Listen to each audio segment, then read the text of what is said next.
Mm. Okay, hold on. I guess we're just gonna have to go in. It's dark. I thought we'd be have some light where I am. Where we be? Hold on one second.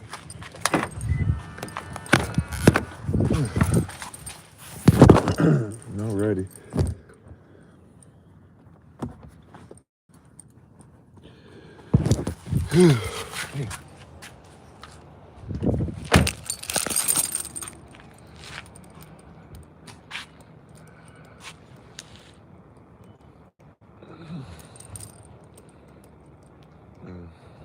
It's been a wild day today.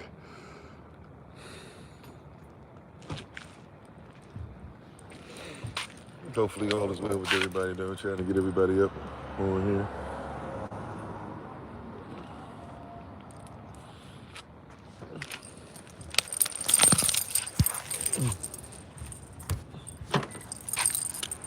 Okay.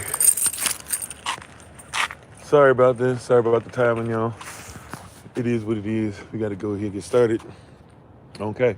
May the words of my mouth and the meditation of mine heart be acceptable in your sight. He is our strength and our Redeemer.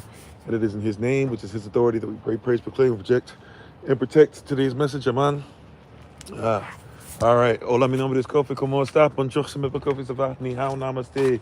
Hosea, Kitabuya, Ohio. I see you. Manut, Guan, Kamsa, Samira, Aloha. Ciao. Ensemble, vite. Laotav. Anai, Kwafai, Kwahela, to servant of Christ, Mashalom Chi. Shalom, peace, brethren. I am Pastor Kofi, Pastor, servant of Christ, where we are always changing lives one mind at a time, but being the voice of the voices and speaking the unspoken. Appreciate you. Sorry, once again, running behind. But we made it. We made it. And it was still running behind what I said we're going to be running behind on. But prayerfully, we'll have all those things worked out. As a reminder, real quick, we will have a meeting tonight, right after this, 9 p.m. New York time. So if you can join us, we'd love to have you. 9 p.m. New York time, if you can join us for a meeting, SOC community meeting. If you need the link or anything like that, if you aren't getting emails or something, please feel free to text us. I'll try to check the DMs to see if somebody asks about it, but we'll do our best to make sure that all that stuff is together. But Tadach, my Shapchi, thank you, family, for being on. We appreciate you. Hopefully, you guys, once again, check your emails and everything. If you're not getting the email, just let me know after the live session. Once again, if you can let me know, I won't be able to hold everything in my memory banks. But we're going to have a meeting, and we're going to have a meeting about some stuff going on with our different regions. We'd like everybody to be on as much as possible.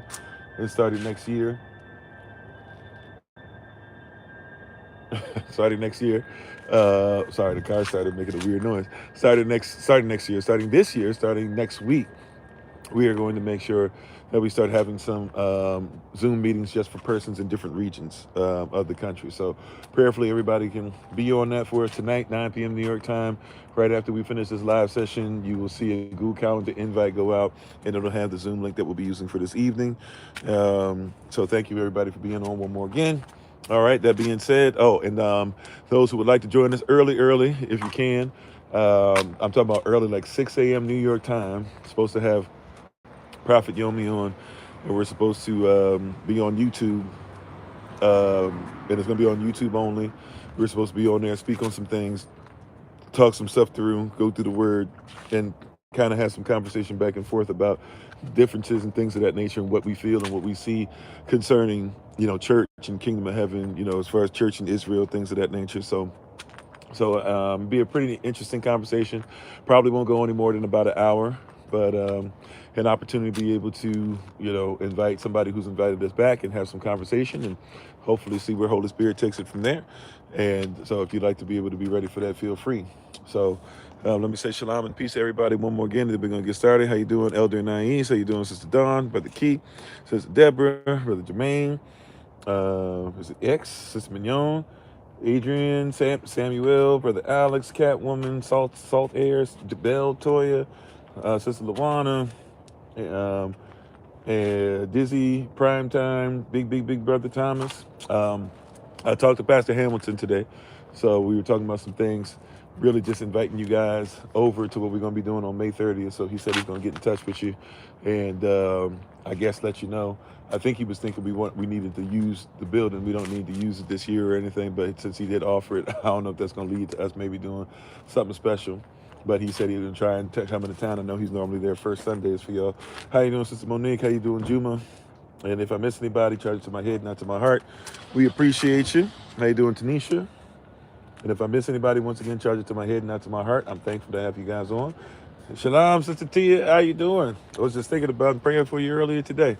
All praises to the Most High, Yah, for your presence and him answering prayer. Alrighty, so let's go ahead. Nothing wrong, just saying you came upon my heart, so it's nice to see, pray for you and you show up. All praises. Alrighty, and how you doing, Akut Devada? How you doing, Minister Morel? Lottie Dottie, everybody. Let's go ahead. We'll say our Bible pledge and we'll jump right in for tonight's topic. This is my Bible. This is my sword, and this will I trust. For Yahshua is Lord. No sword of God shall ever be heard. For this is my Bible, and this is Yah's word. Acham Yechavach, Aman. Majid Yechavah Shem, his name is authority. Let it be done unto us. You may be seated to go back to what you're doing in the presence of the Most High. So on tonight, I want to talk about the importance of a defense, right? Have a defense. Have a defense, ... Right? The Bible tells us, matter of fact, the Apostle Peter tells us, right? Mava'ai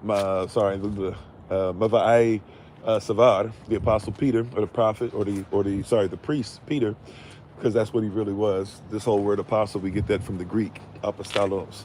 But he was Mava'ai. He was a priest. He was Levai. He was, in essence, living as a Levite or grafted in, right? And so, as priest, as Mava'ai, he says something that's very powerful. He reminds us that every time that we run into somebody and they ask us about why we hope and what we hope for, we should have a defense. How you doing, Minister Smaylor? Right? We should have a defense. Every time that somebody asks us about what we hope in, we should have a defense. Right? In other words, we should be able to say, this is why we believe this is why we believe that, this is where it comes from, this is the culture concerning, etc. Now, I was watching some stuff throughout the day. I'll be honest, a lot of politics and stuff, which, sometimes it comes to your ear gates no matter what, and you have to make sure you screen the stuff properly. But I was watching quite a few things. And it got to a point to where, as usual, it kind of gets very, because I guess they assume because I'm not a Republican that I'm automatically a Democrat on my stuff, or I'm left-leaning because I'm not a Christian. So therefore, they start sending me a bunch of different things that are just specifically talking down on Republicans. And while I know that the word tells us that we're in the kingdom, and therefore I'm not on the right or the left, I will admit that I was watching some stuff where they were heavily trying to make sure they disproved anything and everything having to do with anybody Republican, and especially Trump supporters, especially Trump himself. And so as I'm listening in and going through the stuff, it's very interesting, the tactics that were being used. And you guys have probably seen some of this before, whether it be on Comedy Central or other different things, where persons will come on different platforms and they'll start coming on different platforms and saying things like, well, is God pro-life? And somebody will say, well, yeah. Or I'm sorry, is God pro-life? Yeah. Are you pro-life? Yeah. They'll say once again, is God pro-life? Yeah. And then they'll say, nope, sorry, he's not pro-life because he turned a woman to a pillar of sight just because she turned around. And it's like, very interesting, right? Tactic. Or somebody will say, hey, is Yah pro-life? And then they say, yeah, are you pro-life? Yeah. And then they go, oh, well, God can't be pro-life because, he, there was the person that was making fun of a man's bald head, and so he killed him, and just because he made fun of a bald head, so he's not pro-life, right? And this is what's called a whataboutism, ultimately, right? This is what a whataboutism. If you don't know about whataboutism, and by the way, it's very interesting because the left, especially the Democrats, I'm not a left or a rightist, but I'm just going to tell you what I see, right? The Democrats themselves oftentimes hate whataboutisms, right? As if whataboutisms can't be used in an argument in apologetics. Now, once again, what is whataboutism? Whataboutism basically means if I'm saying, hey, I like coffee, or I don't like coffee, I don't like coffee. I don't like the fact that everybody uses it. People drink it throughout the day, And then somebody will say, well, what about tea? And you'd be like, yeah, well, then there's somebody will say, well, tea is just as expensive as coffee. Okay. it may or may not make your point. Or whataboutism is not a bad thing, right? But the left hate it when you say whataboutisms, right? Like if somebody says, um, hey, why can't you respect a homosexual's right to live? And then somebody says, well, what about black rights first? Somebody says you can't use that. The left will do that immediately, right? And especially so-called black persons are being taught more and more to use that tactic against their own. But there's nothing wrong with a whataboutism, especially when it's correct. But that being said, it was interesting to me because I was like, they always say you shouldn't use whataboutisms. It's like when persons use all these terms, they call everybody a narcissist. They don't even know the story of narcissists, so they use it wrong. Or they call everybody, everybody and their mama now has ADHD, when it could be that if you have high blood sugar levels as a child, you're going to run, and then you're going to crash, and so it's going to be difficult for you to learn and keep up with things, right? But everything has to be fit into whatever it is, and we have a lot of self-diagnosis, or we have to only go through one prism to look at a diagnosis rather than look at something that might be just as valid, if not more so, but because it doesn't come through the school systems or things that we say it has to, we kind of let's leave it there. I'm sorry, how you doing, Sister Snat? How you doing, Aaron? You said if you act bad enough, you'll go from pro-life to pro-Sodom and Gomorrah in a half-second flat, right? But I noticed one of the things that they were saying, some of these persons didn't even know what the Bible said. So, for example, somebody would say, well, you think that all foreigners, right, should be kicked out of America? And they go, yeah, forget them. Or they'd even say, well, maybe not necessarily all, but they should be prosecuted according to the law. If they've broken the law, or if they're not doing stuff lawfully, then yeah, they shouldn't be here. And then they'll say, well, you don't believe in the Bible, because the Bible says that you should make sure that you take care of the stranger, which is true. But that's not necessarily, now for them, for those who are trying to be Americans, there is some sense to that argument, because it's like, okay, well, you say that you are a nation and you say you're under Christ, and Christ would tell you to take care of the stranger. How you doing, Sister Judith? But a lot of persons don't read their Bible, and that was ultimately what I started getting, is that these persons not only do not have a defense for things, and it's not even just for the things that are like extremely important or extremely in depth, but they don't know basics about the Bible. So this guy will say stuff once again like, the Most High can't be pro-life because he killed a woman because she turned back. Little do we talk about the fact that this woman and her husband who were conquered by the enemy, continued to be part of the enemy. So we would call that traitors, right? We would call that like they would tell you that if somebody betrays them and somebody's doing something for Israel and not for America, that same person would tell you that person deserves death. Or that same person, if they were in the military, they would know that if you try to go ahead and leave and turn your back on your country during a fight, you deserve death. Right? Meanwhile, though, the whole story of Lot just goes to, oh, okay, yes, or Lot's wife is just, oh yeah, she's nothing in the story except she turned into a pillar of salt. Now, if that's all we put her to, and that's what many persons know because they don't study their word enough, or they just haven't dug deep into it, then we would call somebody to do that to a woman and shorten her life to just that. We would call them a misogynist, right? But he can be misogynist in order to prove that he's not misogynist and that he's left, and that the right is wrong, and that they're completely misogynist and they don't care about life, right? Or they had persons who simply don't study. They came to somebody and they were like, well, are you against abortion? The person said, yes, I believe that life starts, when the sperm hits the egg, which really, biblically speaking, it belongs before life started, your relationship with the Most High started before the foundations of the earth. That being said, he was correct on that part. So then guess what the guy's response is?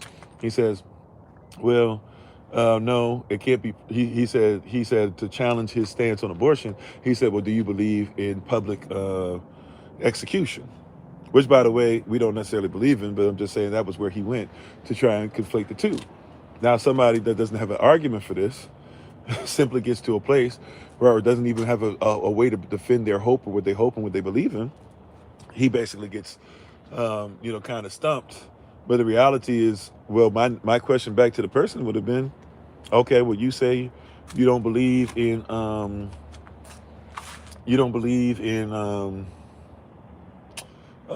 sorry, you believe in abortion, but you don't believe in public execution, right? So I would say, well, when you ask me about public execution, what makes you think that a baby has the right to be publicly executed? You see, that's the whataboutism.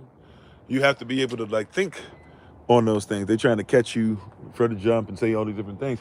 It's like, no, like, why would you tell me that taking a baby's life in the womb, right, is the same as somebody who gets public execution? Are you saying that if there's public execution and somebody actually did something that was wrong and they were guilty of it, that the baby is guilty of something? You see what I'm saying? But we don't have a way of making sure we defend what we believe in. This is one of the reasons why we do the live sessions as much as possible. By the way, Brother Alex, I did not have a chance to watch. Every time I tried to watch the video you sent me, something crazy has been popping off like the last couple of days. So I'm gonna try and watch it before I go to sleep. Watch it again when I wake up, and then for Q&A tomorrow, I'll try to give an answer first. So the first answer out the gate will be based off of the video you sent, if that's okay. I didn't know if that was supposed to be just for me or if it's okay for me to answer. If it's okay for me to answer for everybody, I'm gonna make sure that I make it the first question that we answer tomorrow, right? But that would be the first thing that I would say. Is like, well, hold on. If you're going to talk about, see, because somebody will come up to you and they think that's a very like profound statement or profound question that should stump the greatest of orators or the greatest of philosophers. And no, it's not. It doesn't stump anybody. Why are you telling me that capital punishment is on the same level? It's on the same level as an abortion. Why is an unborn child, right? Because that's what we're talking about. When you asking me that question, you got to come into my system. You got to come out the world and come into the kingdom system, right? Yahweh's system. So when you come into Yahweh's system, asking a question like that, well, then first things first, how is it that the unborn child is being held to the same standard as the public executioner? See, according to my standard, it means you should judge the way you want to be judged, and you should condemn the way you want to be condemned. Okay, cool. I'll do that tomorrow. But you should want to judge the way you want to be judged and condemn the way you want to be condemned and forgive in the manner you want to be forgiven. So if the baby is going to be connected on the same level to you as a public execution, right, or doesn't even have the right as the person who lived the life, did things wrong to the point to where he's guilty of something to where, according to your rules, regulations, and law, that you might even consider him to be worthy of such a public execution, then you got to ask yourself, like, is that something? Why do you have that as a standard?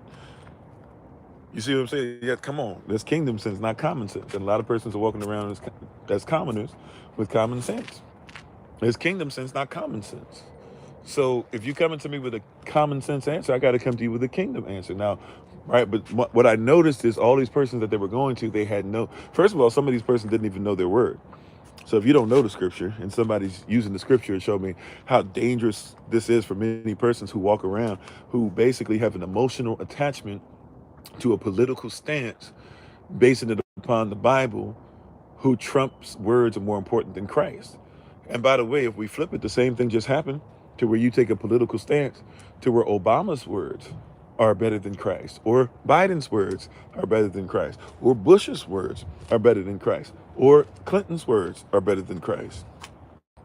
This is how persons still defend Clinton, right? What I would say to the left is, how are we still defending the Clintons and what they've done, and not talking about the fact that, hey, before you start talking about the left this, the left that, why is it that you guys were okay with us being super predators?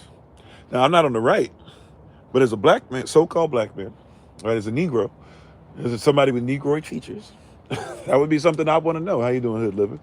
That would be something where what you're asking me to hope in, it doesn't make sense. You know, if it was just about black man this, black man that, by the way, when Obama was in, hey, he ain't changed nothing for us. He told us that he wasn't going to do anything for us. He told persons on the border he was basically not even going to attempt to do anything for them until the end. And he put more persons, you know, he was dealing out, now it's probably going to be close, but he was dealing out more punishment. He just didn't do it as publicly, but they were coming and ripping persons out and sending them to Mexico and other places like that with the same amount of, you know, almost at the same level that Trump and them do now. But in our mind, right, we're so busy being caught into some of the biggest gangs, you know, like the United States Corporation is a gang. And these police officers are just gangs or sub-gangs, really. You know, they're just gangs that report to other gangs, right? But the left and the right are the two biggest gangs that have ever existed. How you doing, Brother Dwayne? Well, I mean, the Clintons were friends with Epstein. I mean, there's a whole bunch of stuff. You know, the Clintons made sure that Haitians couldn't grow food in Haiti and that you had to buy food. You know, the United States of America did that to our Haitian brethren, where you go to the brethren over there and they can't even grow their own food, right? And then lied and said that they eat You know, they around trying to eat people and eat rats and eats all types of stuff, and they're terrible persons who are trying to kill persons. Meanwhile, if you go over to Haiti, the Haitian mothers are in the sand, right across in the Dominican Republic, who downs them and says that they can't be the same people and stuff and colorism and everything, and they'll be looking right over the water, same water that Haitian history, about what happened there on the waters that are right in between them where there was that huge massacre, and they'll be making mud pies or mud cookies. And I'm not talking about, what we, grew up on when somebody called it a mud pie, the mud pie that you buy from the store. No, no, no, no. Like actually taking the mud, the dirt, making literal dirt pies, right? With almost no nutrients in it because there's no food, because they're not allowed to grow food. They're eating the dirt, right? But they told you somehow, some way, these people were eating people. But if you go to their country, they eat dirt. It's still bad, but dirt is a far cry from persons, right? But we have this weird mentality. We had this weird mentality that pops up. We don't know how to defend our hope. First of all, we need to defend our relationship with the Most High. Always make that important. The greater that relationship, right, the more Holy Spirit pours into you, the more you try to be like Christ, the more Abba is your source, because there's children of the devil and children of the Most High. That's according to Genesis chapter 3. Once you make sure that you have that relationship, then you'll start realizing the goal of the enemy is to be at enmity, right? But, right, so I need you to catch this. The goal of the enemy is to be at enmity. That should be our goal too. We should have that same goal, on opposite sides of the fence. Our goal as children of the Most High is to be at enmity with our enemy, right? And vice versa for those who are satanic. But here's the deal. Those who are satanic are trying their best to make it look like we're not at enmity so that they can basically be your enemy. This is more of a leftist tactic, by the way. The right is more in your face, even though they do some stuff too, and they'll put some so-called black folk in front of you and say do this, do that. But the enemy, our enemy, who we're supposed to be at enmity with, the Satan, he teaches his folk how to be able to try their best to fit in, but at the same time still be ready to attack when the time is right. Meanwhile, what we need to do is we need to recognize how to make sure that we are so separate that when persons trying to fit in and try to attack, they don't have a spot for the attack. Does that make sense? Right, prayerfully, that makes sense. I need somebody to catch that. We need to be so opposed.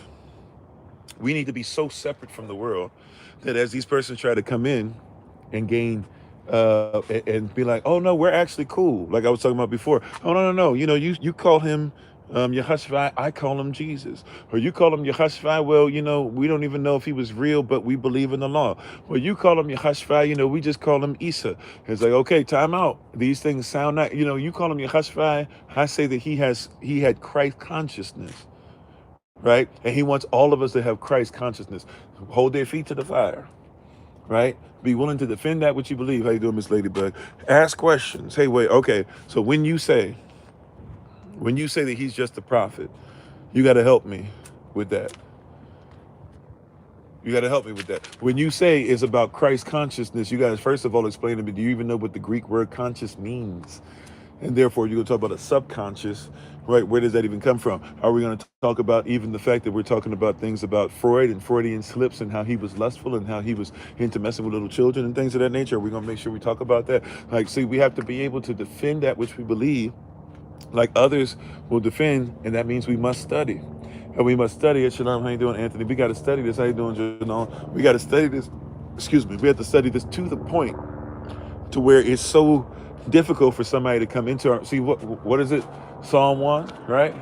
Psalm 1 verse 2 says, right, that the law of Yahweh is my delight, and in his law, not on his law. See, somebody got to catch this. The study where we're messing up is we're trying to do this on or upon his law, or when we have time. No, in his law. I live in the law, right? The law doesn't give rights. The law protects my rights. I use the law as my protection. Therefore, I'm inside of it. In his law, both doth I meditate both day and night.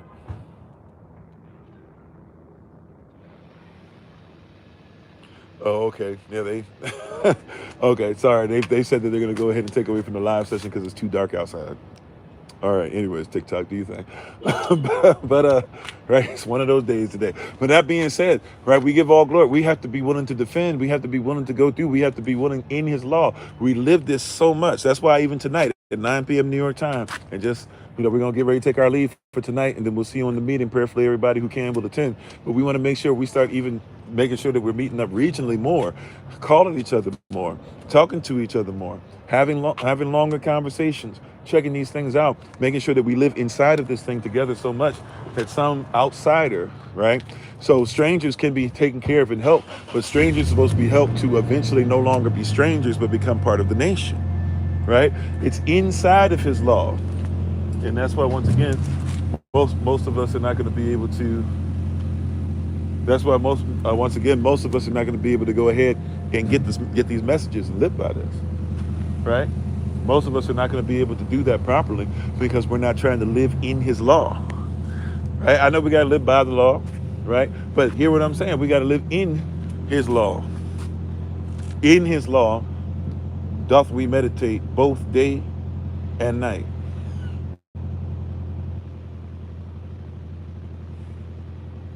Oh, Jennings, really?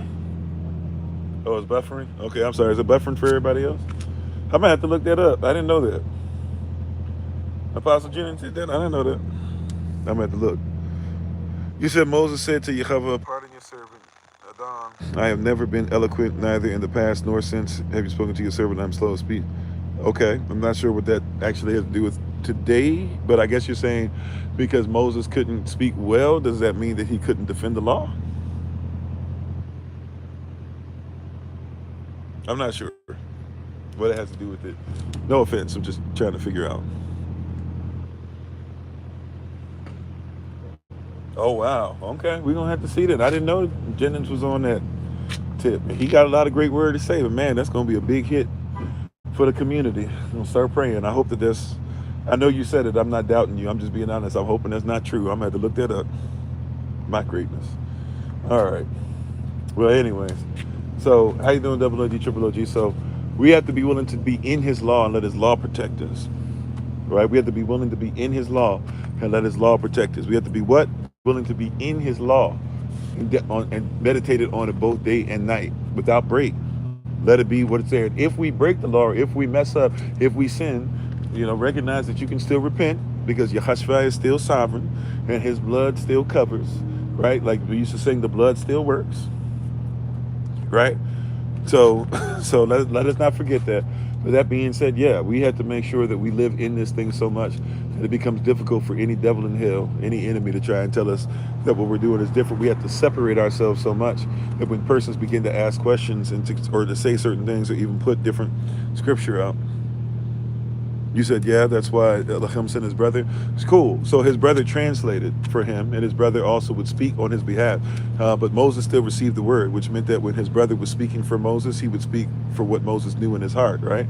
His brother actually messed up when Moses left because he was more about what the people wanted, which means his brother depended on Moses quite a bit. But when Moses was gone, he didn't necessarily do what he was supposed to do, even as the high priest, right? So we got to make sure that we don't depend on somebody else. It's great that we have each other. But Aaron wasn't sent to make sure that he spoke for Moses as far as Moses would never know what the word was. The Most High spoke to Moses. And really now this goes into some books that some persons don't want to go outside of the 66 books. But, Moses had a speech impediment. More than likely it's because there was a ceremony that they had when you were young, when they were trying to accept you in, right? And they were trying to see if they would accept you within a court. And although they didn't know that Moses was an Israelite, more than likely they knew that he wasn't of the royal family. So the test goes like this: you would have put Moses on the ground. You would have put a stone there that was scalding hot. You would have allowed him to walk up to it, and then basically Moses would have put, if this theory is so, he would have put his lip on the stone. Or well, if he had touched the stone, then he deserves to be in the royal family. If not, they probably would have offed him or made him a slave again, or made him of low rank. And he went, and so the story goes, he actually touched it with his lips, right? But either way, we know he had a speech impediment. But however he got it, we know that he had a speech impediment. So the speech impediment didn't mean that he didn't receive from the Most High. The speech impediment meant that Aaron would speak on his behalf, right? You said, do I uphold? I try to uphold more than 613. There's more. You're talking about Mosaic law. In the kingdom, anything a king decrees must be established. Anything a king decrees is law. Even the word Torah, doctrine, law, word, statutes, commandments, etc. They all mean, they're all synonyms. So yeah, I do believe in doing my best, but I know that I cannot withhold all of them. Therefore, just like I endure to finish the race, right, and I do my best to finish the race, I don't just stop and say, well, I can do whatever I feel like doing. I endure to finish the race. But since I endure to finish the race, I endure to finish knowing that Christ already got first place. He's already won. So whatever he's won, and he makes me a fellow heir, whatever he has is what I have because of him winning the race, right? Revelation chapter 20, verses 11 through 15 will let you know how much faith and works go together, right? Faith without works and works without faith is not scriptural, right? So we have to put those two together. So the law doesn't deny the promise. Galatians chapter 3. And Paul even said that he had to check what was being preached to the so-called New Testament believers, which that word didn't exist back then. But anyways, the so-called Gentiles or new believers, they were being taught the same thing that the Israelites were. That's Galatians chapter 2, right? So Paul makes it a point to tell you how perfect and holy the commandments are in Romans chapter 7 as well. He also tells you that we have an advantage as being circumcised or being Israel, right? Not necessarily means we're all that. It means we have an advantage in Romans chapter 3, verse 1 and 2, due to us having the laws and stuff in place before. But we should therefore be held to a higher standard, and anybody coming in should be held to a higher standard. We don't start killing just because Christ died, because that's obedience, right? We don't start hating because Christ died. We don't start cussing people out or using profane language because Christ died. We do not start cheating on our wives because Christ died, right? So, but it's a little more than just what persons try to make it this weird thing of grace. Even the word grace, by the way, is mismanaged, because grace does not mean unmerited favor, even in the Greek. Grace, right? Whether it's that's soul. Excuse me. Grace, whether it's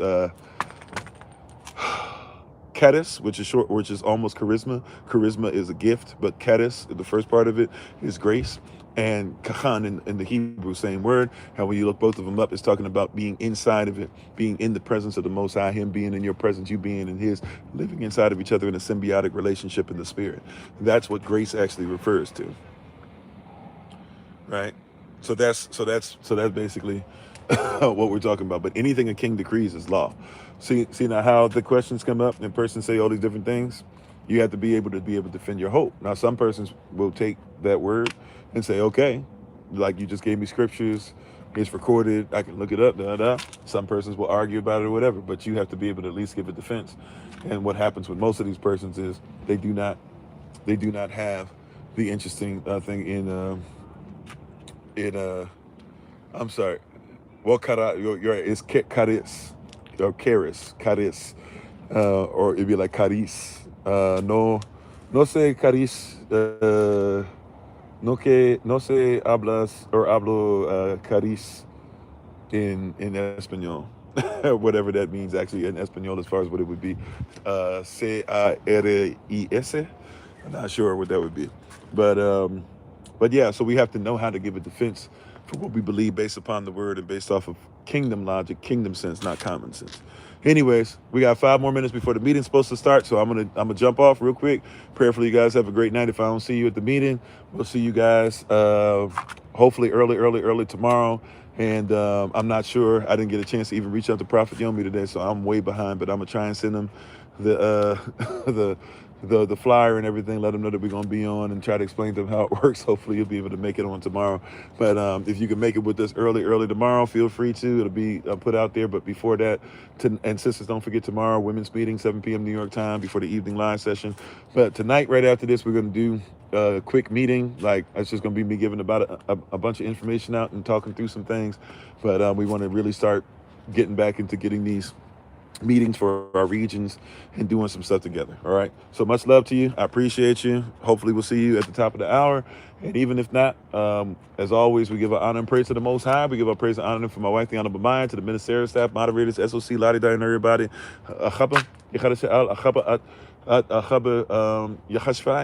And as always, remember that you are loved. You're necessary. You're majestic. You're fearfully, wonderfully made. And you, which is all of us working together, will be the reason why people who are in this system no longer have to be of it. Shalom. Take care. Peace.